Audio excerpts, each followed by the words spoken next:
राष्ट्रीय कर्तव्य।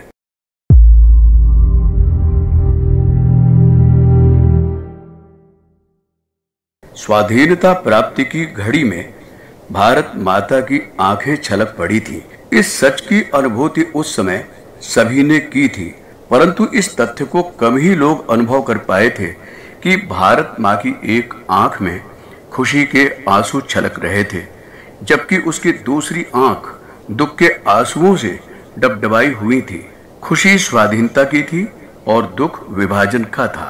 अपनी ही संतानों ने माता के अस्तित्व एवं अस्मिता के हिस्से को काटकर अलग कर दिया था। विभाजन की यह पीड़ा बड़ी दारुण थी और यातना बड़ी असहनीय।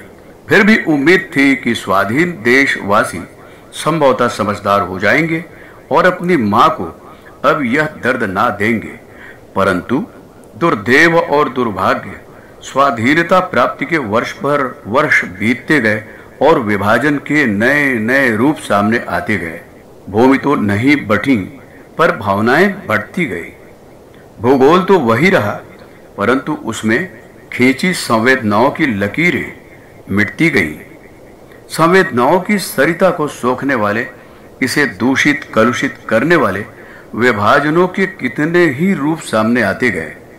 विभाजन धर्म के नाम पर, विभाजन जाति के नाम पर, विभाजन भाषा के, विभाजन सांप्रदायिकता और क्षेत्रीयता के। अब तो इनकी संख्या इतनी ज्यादा बढ़ गई है कि इन्हें ठीक से गिन पाना भी मुश्किल है।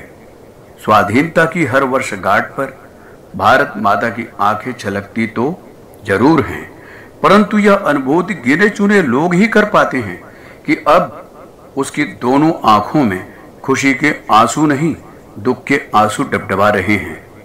इस वर्ष की स्थिति तो और बदतर है। आज स्वाधीनता दिवस पर भारत माता की आंखें फिर से आंसुओं से भरी हुई हैं, लेकिन ये आंसू खून के आंसू है।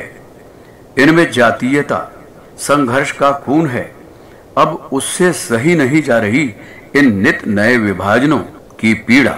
पता नहीं उसकी अपनी संतानों में से कौन और कितने मां की इस पीड़ा की अनुभूति कर पाएंगे, क्योंकि यह अनुभूति तो राष्ट्रीयता की अनुभूति से जुड़ी हुई है, जबकि आज के इस दौर में यह पवित्र अनुभूति ना तो सरकारें कर पा रही हैं और न ही राजनीतिक दल।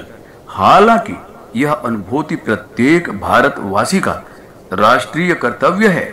उसे अपनी इसी कर्तव्य निष्ठा में अपने धर्म, जाति एवं क्षेत्रीयता को विलीन कर देना चाहिए।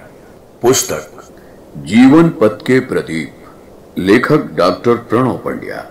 अगर आपको हमारी यह वीडियो पसंद आई हो तो इसको लाइक करें, कमेंट और शेयर जरूर करें और हमारे YouTube चैनल ऋषि चिंतन को सब्सक्राइब भी कर लें।